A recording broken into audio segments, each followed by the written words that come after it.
Words at War presents 83 Days, the story of Seaman Izzi.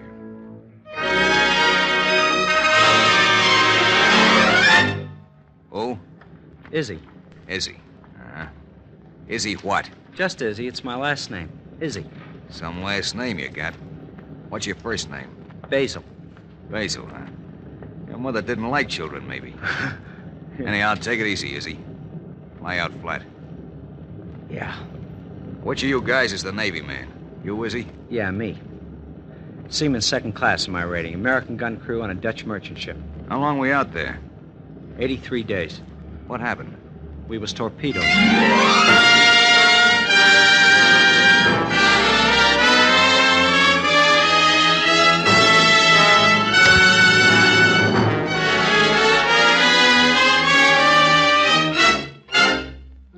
About 4:30 in the afternoon of November 2nd, 1942, a fast Dutch cargo ship was torpedoed and sunk a few hundred miles off the coast of South America. Only a few of the 400 men on the ship survived, and one of them, Basil Dominic Izzi, seaman second class of the United States Navy, was found on a raft in mid-ocean nearly 3 months after the sinking.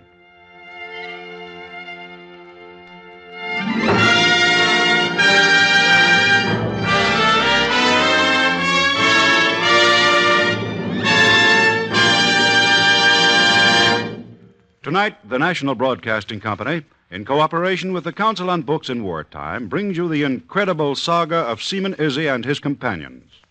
Words at War presents 83 Days by Mark Murphy. You was torpedoed, huh? Yeah. Then what? Oh, nothing much. Nothing much we could do. We was off watch when it happened. Me and Jowdy, he was my buddy, and Jensen and a couple of others. I forget now. Anyhow, we was playing poker. Jawbone poker. Jensen owed me close to $1 million by then. How much? $1 million you owe me. And don't forget it. Fat chance with you hounding me for it. Come on, deal. Yeah, you'll wear the spots off shuffling them. Well, take it easy. I'm dealing, ain't I? You deal like my old lady. Don't forget the pot. Ante up. I forgot. You forgot? Yeah. For 3,000 miles, we have to tell you every time to ante up? Sure, that's how he won $1 million. I open. I'll play. I'm in. How many cards? I'll take 2. How many? Me 3. Okay. Dealer takes 1. I'd laugh out loud if we got torpedoed now with Jensen owing Izzi Jeez! Right under us! $1 million.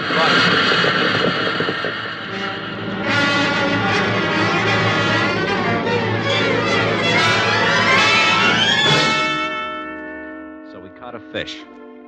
That's what you call it, getting torpedoed. You call it catching a fish. A fish is a torpedo, see? Me and Jowdy hit the deck running and checked in at our gun stations, but it was no use. By the time we got there, the ship was so far down by the head we couldn't get elevation on the gun. So we took our shoes off and went over the side. It was cold. The water, I mean. Boy, was it cold. It's cold! Well, what do you expect? Steam heat? Izzi! Yeah? That you, Izzi? Yeah! Me and Jensen. Who's that? Me, Johnny! Come over here, this way! Keep yelling until we find you! This way! Over here! Here I am! He was hanging onto a raft. Not really a raft, just some bamboo sticks lashed together. We could hardly see Jowdy, the sea was running so high, but we finally got together all right. It wasn't big enough to climb up on, so we just hung on and watched the ship go down. There it goes. And all my clothes on it. I paid $100 for one of my suits. $100. Too much for a suit of clothes. 2 of the lifeboats got launched before the ship went down. Just 2 of them. We watched while they picked up as many men as they could carry. There was no room for us. It was tough to watch them put up their sails and shove off, leaving us there on the water. They were sorry about it too, all right, I guess. You could tell the way they looked when they went by. They kind of waved at us. And when they were way past, one guy leaned out and yelled back at us. Good luck! What'd he say? Good luck, he said. We'll need it. Good luck.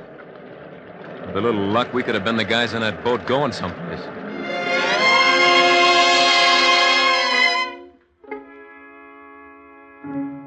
After a while, it got dark. Then it was real tough, real bad. Lots of men died that first night, all around us. We could hear them, yelling sometimes and crying. I heard a man crying like he was a baby. After a while, he stopped. Drowned, I guess. I didn't wish him no harm, but I was glad when he stopped crying like that. It was a bad night.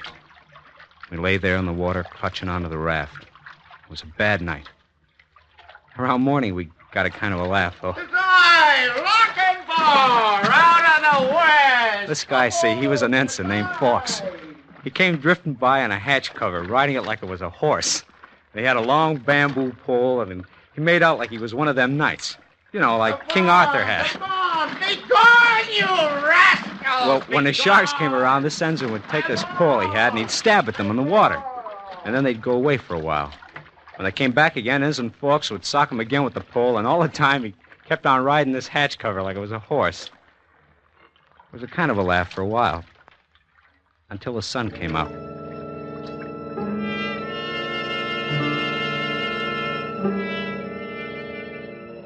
It was tough in the night, but when the sun came up, you couldn't get away from it. You could turn your back to it, and then it would reflect off the water like from a mirror, and it would stab into your eyes like it was going to tear off the back of your head. All day long was like that, just hanging on and cursing and dozing off once in a while, then waking up at the edge of the raft cutting into your belly, and the sun making scrambled eggs out of your brain. Nobody said much that day. Nobody talked. Just hung on and puked and waited for the sun to go down. After that, things got worse. Everybody started seeing things off their head, even me. The stars were big and close. They looked like the lights on a ship, and they blinked like the blinking lights on a ship. I was sure there were ships all around us. Then I smelled smoke. I noticed a big hole in the water not far off, where guys was going down for a cigarette. And I let go of the raft, and I started swimming away. Where's he going? Watch him. Where you going, Izzi? I feel like a cigarette. I'm going down for a smoke. Down to where all those guys are coming up from smoking. Izzi, I come got back, hamburgers. Want I should bring you a hamburger, Jody? Not now. Later. Come back. He brought me back to the raft. A half a dozen times he did that. And I kept seeing things and would swim off. All night it was like that. And the second night. Then when it got morning, I stopped seeing things. But not everybody did. Not Jensen. Listen, you guys. There's a hill on the other side of the raft. Jensen. There's a hill on the other side, and I think there's some German spies who got a place there. Now, I'll bet they're pretty nice guys. Jensen! Sure, I'll bet they're nice guys, even if they are spies. We can get us plenty to eat from them, all fixed up. I'll be right back with it. Jensen, come back. Let go of me. Let go! That's... Just for that, I won't bring you nothing. Jensen, come back, Jensen. There's no hill there. I won't bring you nothing. Only you and me, Izzi! That's what you got me! Jensen! Jensen, here goes my $1,000,000.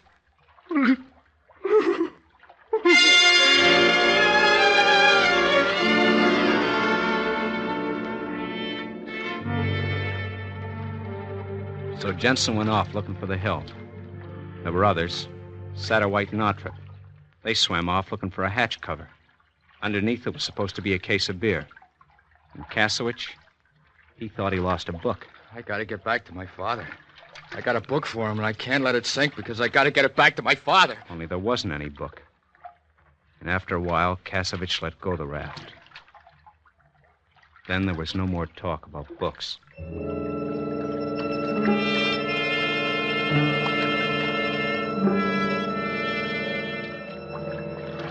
It came morning again, and the sun came up.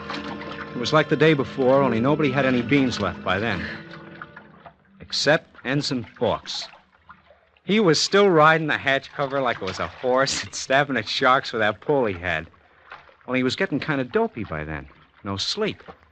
He'd doze off a little, his head would lean forward, and he'd start slipping sideways. And then all of a sudden he'd catch himself falling, and he'd straighten up quick and kind of shake his head, and then start slapping at the water with his pole. Bacon! Oh, you rascal! It was like that all morning. Bacon, you rascal! Then I saw the raft. The big raft. The one we were hanging on, it was just bamboo. It hardly floated. But this other one stuck up out of the water a couple of feet. It was about 10 feet long. I told Jowdy about it.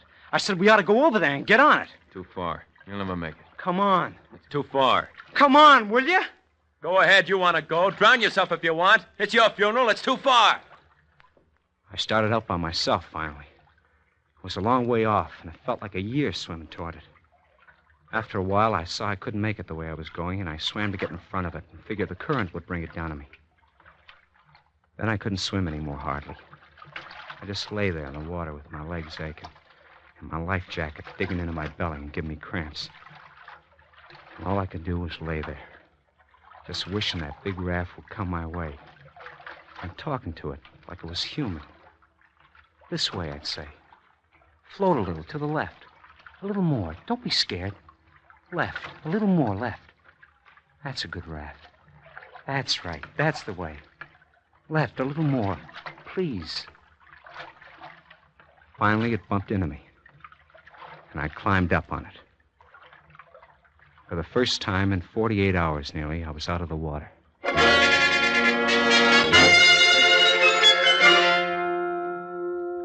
There were 4 other guys on the big raft. All the rest of the day we spent in trying to paddle the big raft over to where Jowdy and Ensign Fawkes were. But it wouldn't go. It wouldn't go. Well, finally, I was so pooped out, all I could do was just lay there and look over where the others were. I couldn't see Jowdy and the other guys in the water. I just knew where they were on account of Ensign Fawkes. I could see him, still riding the hatch cover like it was a horse, and he was a knight. Every once in a while, he'd start to go to sleep, and then he'd wake up and start poking the water with his pole again. After a long time, I didn't see him anymore. He must have gone to sleep and not woke up in time. I lay there on the big raft, and I cried.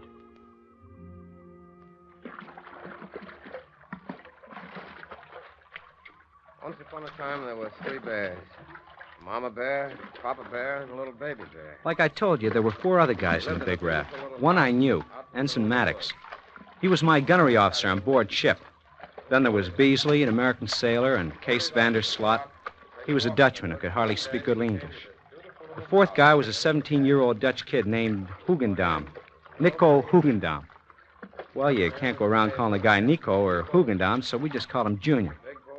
He was from Holland, and he was crazy about American bedtime stories. All day long, he'd make Maddox tell him bedtime stories.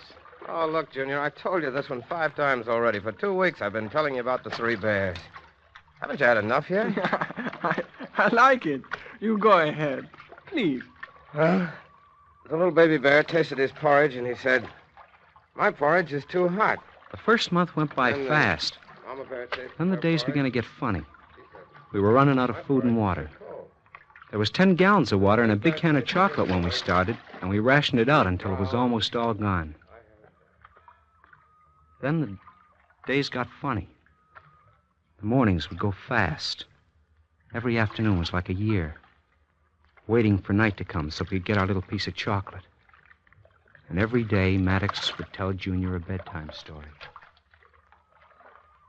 Once upon a time, 3 bears. Mama, Papa, baby bear. They tasted their porridge. Nine. You leave Pat out. Porridge. I could use some porridge myself, whatever it is. Hey, Izzy, what's porridge? I don't know. Oatmeal, I think. I don't know. And I wish you wouldn't ask me every time you tell that story. Oatmeal. I could use some oatmeal. Come, you finish the story. No more. I'm not going to tell you any more bedtime stories. Oh, please. No. Beasley was the first. After we ran out of food, we took to catching little minnows that came alongside the raft. We did them raw, bones and all. Only Beasley couldn't keep him down, so he started getting weaker. You could tell, because it got so he couldn't hear. I can't hear. Mr. Maddox. Oh, what's the difference? There's nothing to hear anyway, so what's the difference? What I do you can't hear. I can see your lips moving all right. I know you're talking, but I can't hear you. What'd you say? After that, he started going blind. And it got worse and worse. We'd come up to him and hold up 4 fingers in front of him and say, How many fingers can you see, Beasley? What'd you say? How many fingers can you see, Beasley? 2. Is that right? No. I'm holding up 4 fingers, see? 1, 2, 3, 4. Can you see them now? I only see 2. December 3rd was my birthday. The day before, I told the other guys about it. How I'd never been away from home before on my birthday. Here I am, out in a raft in the middle of the ocean. Never mind, Izzy. We'll be in New York or Brazil for your birthday, and you can send a telegram home or maybe even call them on the phone. Yeah, sure, Izzy. How are we going to be picked up in one day? My birthday's tomorrow. Never forget. It takes only 1/2 an hour per ship to come over the horizon and come over and pick us up. Sure. When the boat rescues us tomorrow, we'll tell the ship's cook it's your birthday, and he'll bake you a cake. Sure.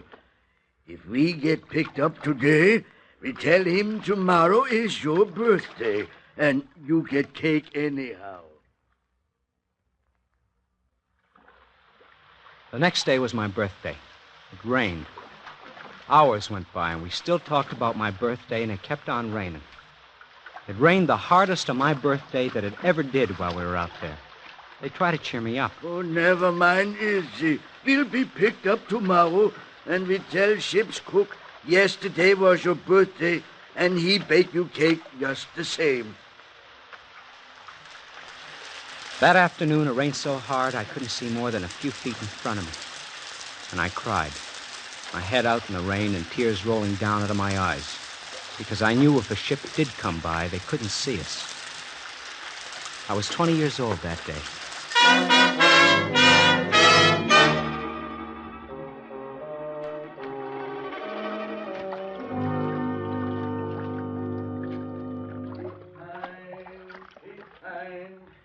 Christmas came. We were out 53 days on Christmas. By that time, we were all pretty far gone. I was so thin I could put my fingers all the way around my arm. Beasley was the worst. I'd like a cigarette, Alice, please. He just lay there and talked to himself or to people we didn't even know. He was dying. Kees Vandersloot, the oldest Dutchman, kept singing some kind of Dutch song. Nico, the kid, he slept most of the time. Maddox sat on the edge of the raft, turning his head as far as it would go from one side to the other, watching the horizon. Once in a while, he'd beat his hands against the edge of the raft. And after a while, he said... What's he singing? Who? Kees? Some kind of Dutch song. I don't like it. It's driving me nuts. If I knew the words, it might not be so bad, but not knowing the words is driving me nuts. Shut up, Kees. Me? Who else? What's the matter? I said shut up, I said. Okay. Merry Christmas. Merry, Merry Christmas. Joyeux Noel. And a Happy New Year.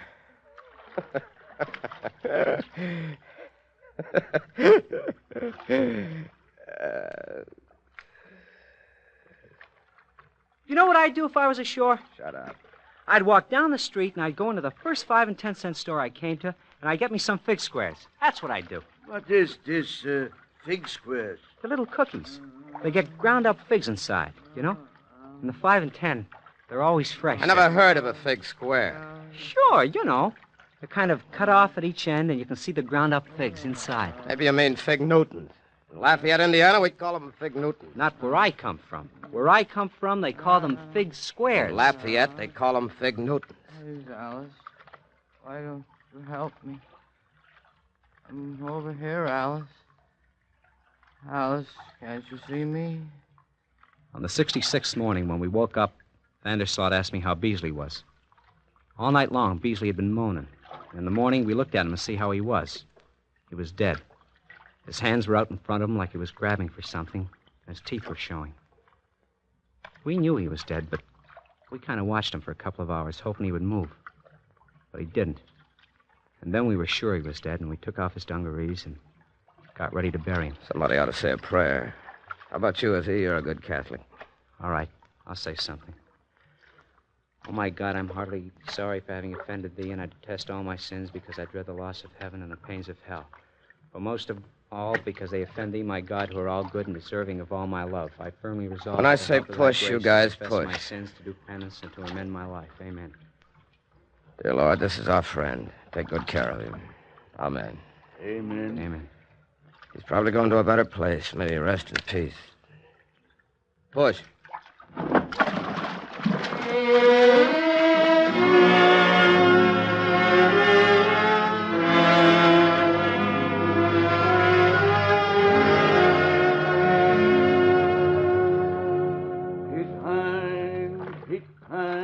After Beasley died, nothing much happened for a long time.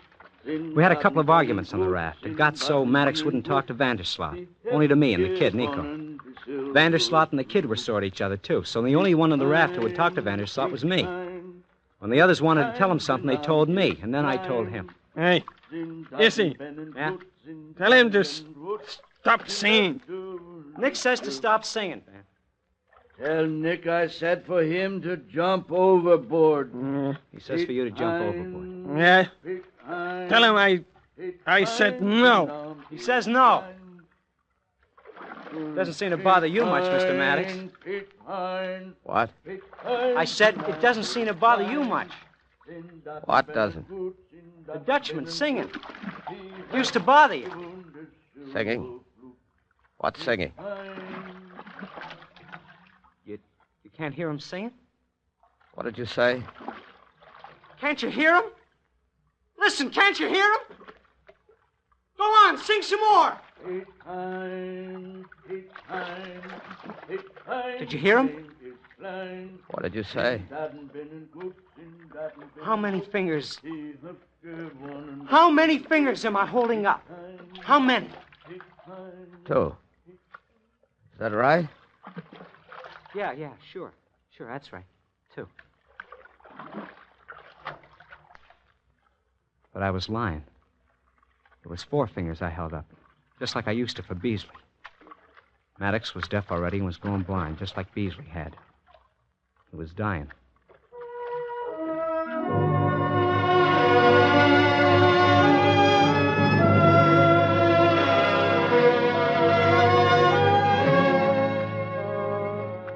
He lasted 10 days after Beasley. That night, the 76th night, he was groaning away all night. Now and then, one of the Dutchmen would feel him to make sure he was all right.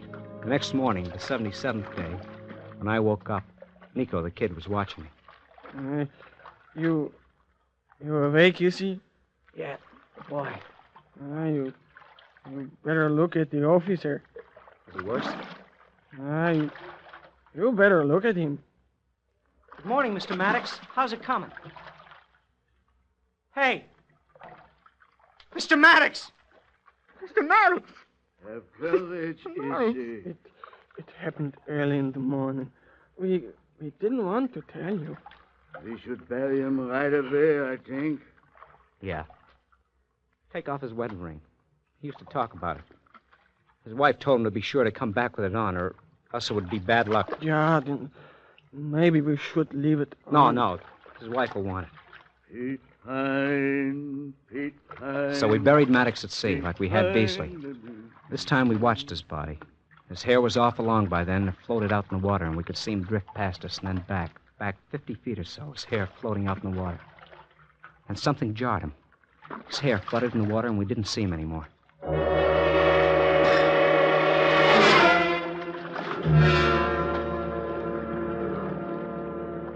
Then one morning, Vanderslot woke up Nick and me. Listen, you guys. What? Listen. I can't hear anything. Yeah. There it is. A plane. They started yelling at the plane, waving, standing up and then falling down. I just lay there, sick to my stomach. I couldn't hear the plane engines. I knew what that meant. I put up 4 fingers in front of my face. I could still see 4, but they were blurred. I was next. He didn't see us. Anyhow, where planes are. Maybe the next one. He didn't see us.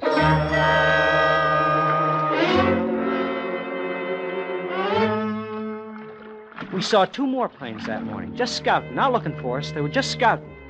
Then early in the afternoon, Vandersloot, the Dutchman, he saw some smoke. He rubbed his eyes and he said, I don't know, but I think I see something on the horizon. We couldn't see anything, but later on we saw it. We saw 1 ship, then 2 ships, then 4 ships. A convoy. It just went along the horizon. We just looked, and then Vandersloot said, If this misses us today, I'd jump overboard. There were planes flying around the convoy, and the first ship was a destroyer. We wanted to try and stand up, but we kept falling down. The destroyer kept going fast around the convoy, and then we noticed some smaller boats, some PC boats, sub-chasers. Yeah! Then a PC boat headed right for us. Stand up, Case. Come.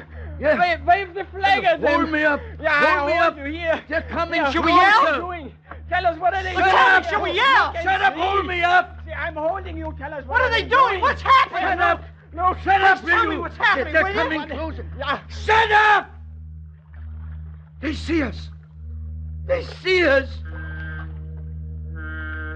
What's the matter with them? They're pointing a gun at us. Yeah. They're going to shoot us. No, they ain't. Look, they're flying an American flag. They're going to pick us up.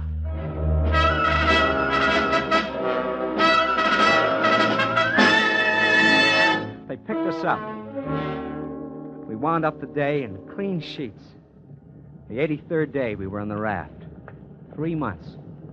Later on, a guy from the Coast Guard came down to feed us. He fed us like we were babies, with a spoon. Take it easy.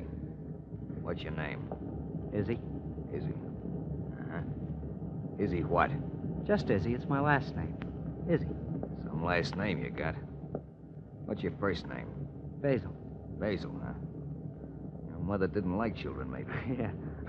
Anyhow, take it easy, Izzy. Lie out flat. Yeah. How long we out there? 83 days. What happened? We was torpedoed.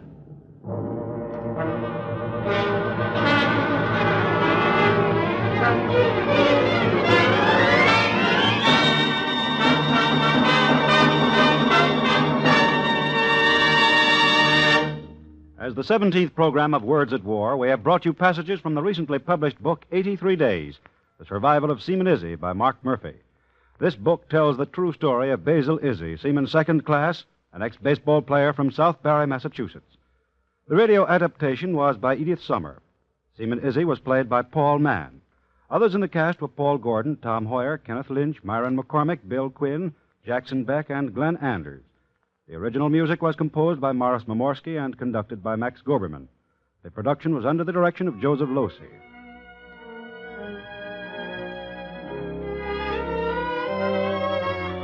Next week, Words at War will bring to you passages from Paris Underground by Etta Schreiber, who, with another woman, organized an underground railroad smuggling British soldiers out of conquered France.